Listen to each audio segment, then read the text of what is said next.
বাংলাদেশে বেঁচে থাকাই একটা চ্যালেঞ্জ। প্রতিদিন লড়াই করতে হয় বিভিন্ন মানুষের বিভিন্ন জায়গায়। এটা নারী পুরুষের বিষয় না, একটা লোক ঘুরেও তাকায় নাই।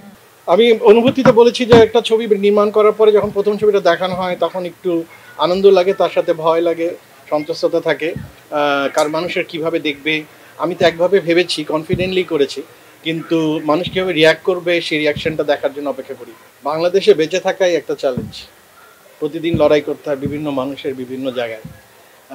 সিনেমাও তো এমন একটা বড় চ্যালেঞ্জ, আর বাংলাদেশে ইন্ডি ফিল্ম বানানো তো একটা ডেফিনেটলি বড় চ্যালেঞ্জ। যেই সিনেমার জন্য প্রথম প্রযোজক পাওয়া, কিন্তু এই ছবিটা আসলে যেহেতু প্রযোজক আগের থেকেই ছিল এবং প্রযোজক আমার কাছে প্রথমেই আসছিল এই ছবিটা বানানোর নির্মাণ করার জন্য, সেটা আমার ওই দিক দিয়ে চ্যালেঞ্জ ফিল করিনি। আমি রাজি হয়েছিলাম এই প্রজেক্টটা করার ব্যাপারে। তারপর প্রথম চ্যালেঞ্জ ছিল যে কিভাবে আমি মিতালি পার্কিন্সের এই উপন্যাসটাকে অ্যাডাপ্ট করব। সেটা বিভিন্ন প্রায় 1 বছর যাবত আমরা স্ক্রিপ্টিং করেছি, এই বিভিন্ন মানুষের সাথে বসেছি।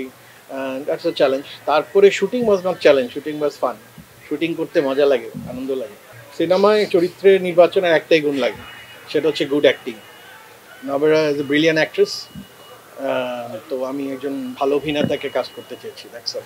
দেশের বাইরে আমি যেসব ফ্লিঙ্গলে এবং আফ্রিকাতে আমি যেতে পারি নাই, কিন্তু আমি সশরীরে যেতে পেরেছিলাম মিল ভ্যালি ফিল্ম ফেস্টিভ্যালে, আর ব্রাসেলসে ফিল্ম ফেস্টিভ্যালে, চিলড্রেন ফিল্ম ফেস্টিভ্যালে, ওসাকাতে।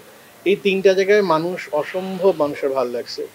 এবং মিল ভ্যালিতে তো বেস্ট অডিয়েন্স অ্যাওয়ার্ড পেয়েছে, অর্থাৎ জনপ্রিয়তার অ্যাওয়ার্ড পেয়েছে। ফ্লিঙ্গালে তো বেস্ট অফ অ্যাওয়ার্ড পেয়েছে, ব্রাসেলসেও পপুলার অ্যাওয়ার্ড পেয়েছে। সো তার মানে বাচ্চাদের অনেক ছবিটা ভালো লাগছে, এবং ওইটা তো ইয়াং অ্যাডাল্টদের ছবি, এবং ওখানে শুধু বাচ্চারাই ছবিটা দেখছে, জুরিও বাচ্চারা, জুরিও ওই বয়সের বাচ্চারা, সুতরাং তাদের অ্যাপ্রিসিয়েশন পেয়েছি। That was exciting. এটা নারী পুরুষের বিষয় না, এটা হচ্ছে যে কোনো মানুষকে ইন্সপায়ার করে যেই গল্প, সেই গল্পটা এটা আলাদা করে, মানে ডেফিনেটলি নারীর সংগ্রাম তো অনেক বেশি, নারীদের লড়াই অনেক বেশি, এবং এটা based on that feminist point of view. তো গেজটা ডেফিনেটলি সবার, আমার কাছে মনে হয় যেটা সবার জন্য, এবং এই লড়াই সবার, যে কোনো মানুষের লড়াই, যে কোনো কিশোর কিশোরীর লড়াই। তো আর যদি সে এরকম একটা পরিবার থেকে আসে, তার লড়াই তো আরও বেশি হয়। তো এটা যে কোনো মানুষের জন্যই আমার মনে হয় যেটা একই। Definitely it's a women story, এবং বাট আমি বলবো না এটা গেজ শুধুমাত্র উইমেন। আমার ওয়েব সিরিজ আসবে সামনে, নেক্সট 1-2 মাসের মধ্যে, যেটার কাজ শেষ হয়ে গেছে। সেটা দেখবেন। পরবর্তীতে আমি আরেকটা দুটো সিনেমার চিত্রনাট্য কমপ্লিট করে রেখেছি। আমি আশা করি আগামী বছর যদি আমার প্রযোজক এবং ফাইন্যান্স পাই, তাহলে আমি ছবিগুলো শুরু করব।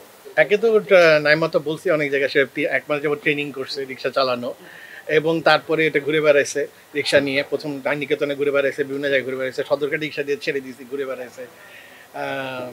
একটা বড় কারণ, নাইমাকে যেহেতু মানুষজন কম চেনে ওই সময়, আরও তো 1 বছর আগের কথা বলতেছি, এর ফলে যেটা হয়েছে যে ওকে ছেড়ে দিছি আমরা রাস্তাঘাটে, একটা লোক ঘুরেও তাকায় নাই, এবং আমরা আরাম করে শ্যুট করছি।